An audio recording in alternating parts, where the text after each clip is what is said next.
আছে ডালিম। তো আপনার আগে ডালিম হয়ে আছে, আবার ছিঁড়ে দিয়ে বানিয়েছি, সেটা আপনাকে শেয়ার করেছি। তো আসলে পাড়াটা শেয়ার করেন, কিন্তু পাড়াচ্ছে দেখে যেটা শেয়ার করছি। আসলে ডালিমটা কত বড় হয়েছে। আসলে না, এই ডালিম এর গাছ মানে বড় জাতের গাছ, মানে ডালিম। তো আর কলম গাছে তো মানে গাছটা ভালো। দেখি কাটিয়ে ভিতরটা কেমন হয়েছে সেটা আপনাদেরকে দেখাবো।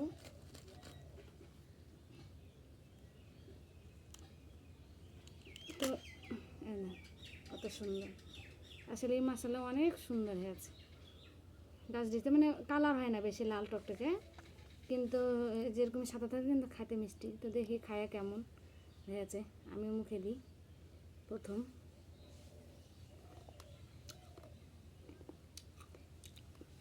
আমি মিষ্টি হয়েছে। আমার ডাল দেখতে কেমন হয়েছে অবশ্যই কমেন্টে বলবেন।